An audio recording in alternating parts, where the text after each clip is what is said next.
Hi, and welcome to Satellite Lake. Quadcopter 101 here. And what I got for you today is a review of the Cheerson CX-10A Headless Mode Nano Quadcopter.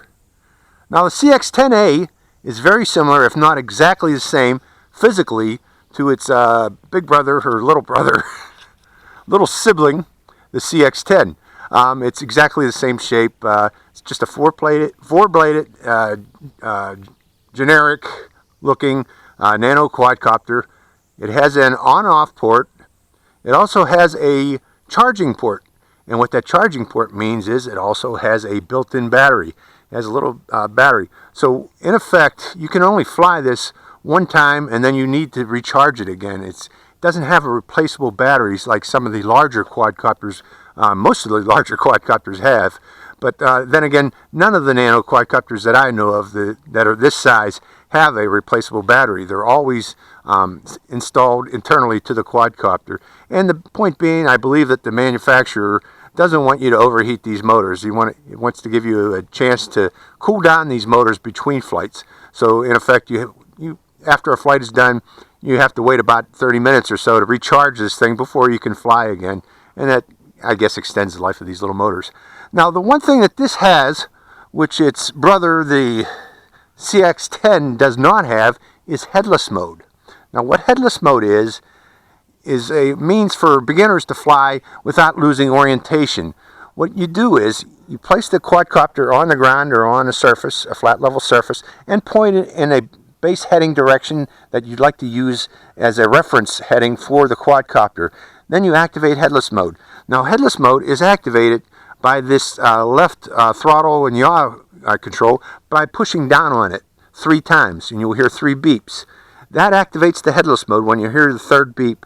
And from that point on, once you take the quadcopter off, or launch the quadcopter, all flight, when you push forward on the pitch roll stick, the quadcopter will always go forward. When you pull back, it will always go back, and when you push left, it will always go left and right of that base heading. And that's doesn't matter which way the quadcopter is pointed. Even if you point it sideways, if you push forward, it will always fly in the base heading direction. Pull back, always come back in that base heading direction, and left and right, as mentioned. You could even do pirouettes while doing the same thing, and I'll demonstrate that shortly. Now, one thing that the CX-10A does not have, which the CX-10 does have, is Expert Mode, which is very high yaw rate. The CX-10, when you press that button the 3rd time on its controller, it enters Expert Mode, which gives it a very high yaw rate. The CX-10 can actually do very tight funnels, while the CX-10A does not have that yaw rate and cannot do the same type of funnels. I'll try to demonstrate that with a follow-on flight of the CX-10 following my demonstration flight of the 10A. So, let's get started with the 10A. I'm going to turn it on. Place it on a flat level surface, turn on the transmitter, and I bind it to the quadcopter by pushing up and down on the throttle stick 1 time. Now it's bound. Now, what I'm going to do is I'm going to press it once to leave beginner mode, and now I'm in intermediate mode. That's the highest yaw rate that this quadcopter has, and I'm going to fly that right now because I have a slight breeze coming off to the right here. Okay, I'm in high yaw rate for this quadcopter, for the 10A, and this is the tightest funnels that it can do. Let's walk over to the field here.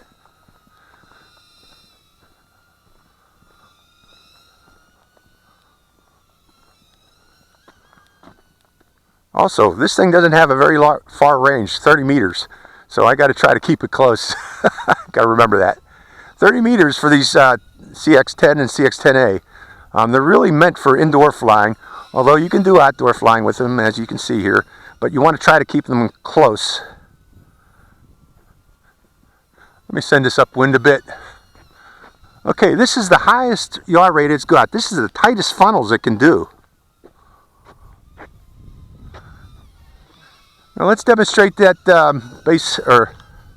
what am I saying? Headless mode. Okay, I'm going to bring it in, and I'm going to land it. Now I want to point it, let's pick off that pylon off in the distance there as our base heading. And I'm going to point I'm going to find the front end, point the quadcopter, actually I'm going to turn it off and turn it back on again, and point the quadcopter toward that. Actually, let's use the mountains over here. That's more pretty. I'm going to point the quadcopter to the mountains and that pylon off in the distance and use that as the base heading. Turn the quadcopter on. Okay, it's pointed off in that direction. Turning the transmitter on. Wait a minute, I did not turn the quadcopter on, I turned it off. Okay, quadcopter's turned on, pointed in that direction. Transmitter's on. Binding to the quadcopter. Now I'm going to press down twice until I hear 3 beeps. Okay, now it's in headless mode. All direction of flight is all going to be referenced in that direction, forward, back, left, and right. So right away I'm doing pirouettes. I'm pulling back, pushing to the left. I got a wind coming here. This doesn't handle wind very well, but as you can see, I can do translational flight and do pirouettes at the same time. Now, headless mode is best for using during night flying. If you want to fly at night and not lose orientation on the quadcopter, headless mode comes in handy at nighttime. Using it during the daytime, I just use it for mainly doing pirouettes like I'm showing here. Pirouette flying, but for beginners I wouldn't use this too much because it can be a crutch. Let me try the other way. This is the yaw rate, by the way, in headless mode, not very fast. Okay, now I'm going to go into beginner mode. The yaw rate in beginner mode, actually the pitch and roll is not very dramatic either, but again, this is mainly intended for helping beginners learn how to fly. Okay, this is full forward pitch. This is full yaw. This is the funnels it can do in beginner mode. So in effect, it's useful for beginners to learn to fly. It's very gentle, very docile flyer in beginner mode. Let's go. This is intermediate mode. That's 2 beeps. Again, this is the maximum funnels that it can do, the maximum turn rate. Let's bring it in closer. I'll just give it full yaw. This is the yaw rate on it in hover. As you can see, not entirely impressive. But again, this quadcopter, the 10A, is mainly meant, in my opinion, for beginners to learn to fly with, and also to learn how to do turns in intermediate mode. Works very well. This is a bank turn on it. So, now what I'd like to demonstrate, after this battery dies, I'm going to fly until the battery dies to show you its flight time, but after this battery dies, we'll do a demonstration flight with the CX-10 and compare its performance, particularly its yaw rate, to the CX-10.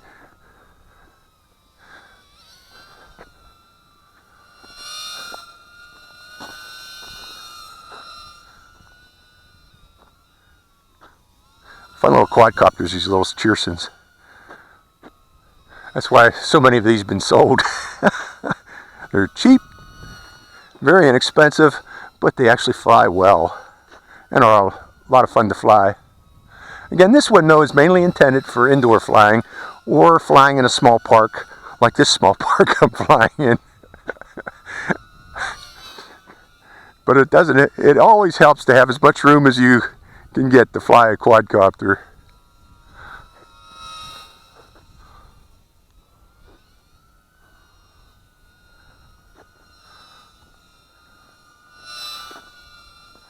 Again, this is intermediate mode, and I think my battery's getting low because I'm almost at full throttle here. There's lights flashing. Yeah, that's it. That's the flight time you get with the CX-10s. So that was the CX-10A. Let's do a follow-on flight with the CX-10 and compare the flight performance between the two. Okay, now I'm going to do a demonstration flight with just the CX-10. But I'm going to use the CX-10A's controller to show you that this is interchangeable.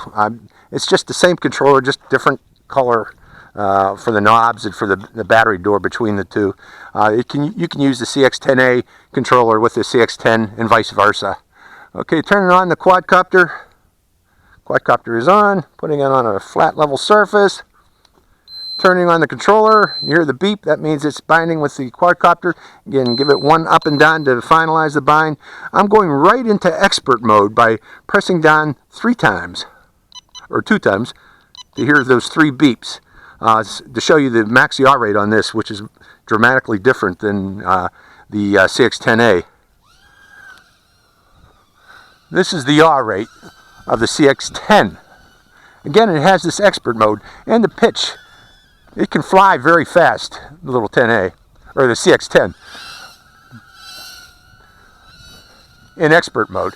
But it also, like the 10, has beginner mode. But in beginner mode, its yaw rate is very good. But its pitch and roll is another matter. Okay, I'm in an intermediate. This is the yaw rate in intermediate mode. Still very good. But again, this yaw rate might be a little more faster than beginners would be happy with. Now go into expert. And this little thing can fly. Better get over there because I'm going away from 30 meters. Wind was pushing it. Let me land it a second here.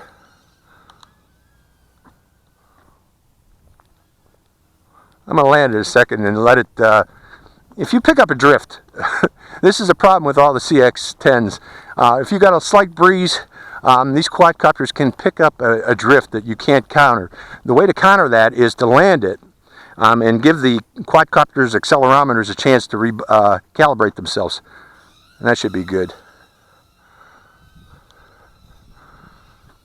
But again, in expert mode, the CX-10 is a very agile little flyer. Very tight funnels, as you can see on it. And I got to try to keep doing those funnels to counter that drift building up.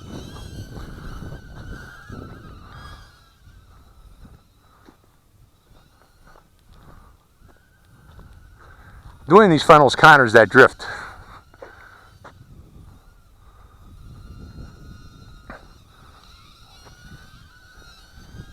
And I got to try to fly upwind too.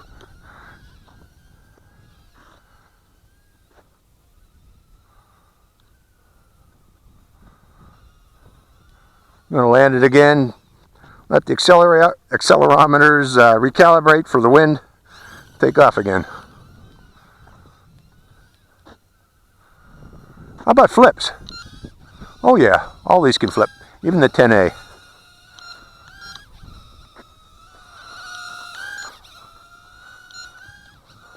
How about forward flips?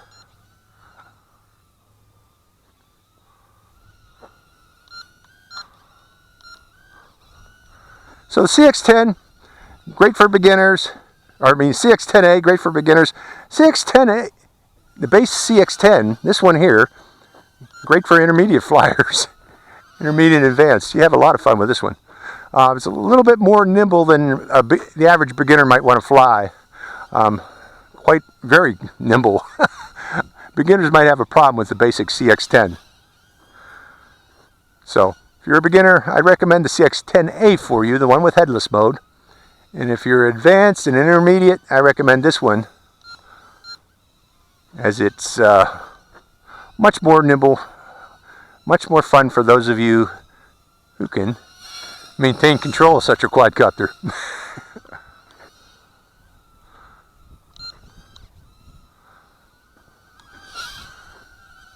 And I'll fly this one until this one's battery dies.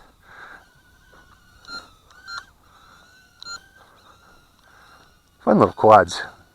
Cheersons. Very inexpensive.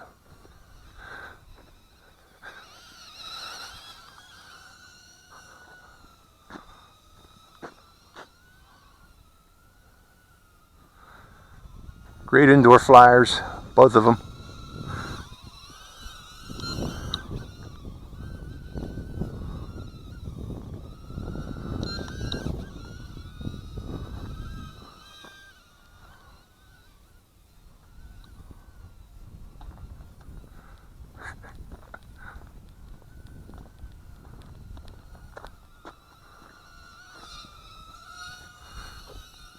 And the battery's lasting on this one quite a bit.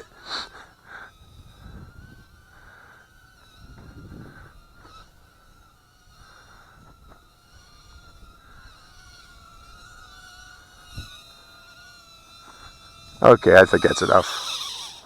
And that's the CX-10. So we compared the CX-10A versus the CX-10 today. Both of them are great quadcopters. Again, I recommend the 10A for beginners. That's due to its general yaw rate. It's a very gentle flyer. This one, the CX-10, is a very twitchy flyer. It's really, I feel, more appropriate for intermediate flyers and experts alike. They'll have a lot of fun with this. So that's my review of both of these quadcopters. This is Quadcopter 101. I hope you enjoyed that review. Quadcopter 101, signing off from the Mojave Desert at Satellite Dry Lake Model Aircraft Flying Facility. Hope you enjoyed today's flight. Bye.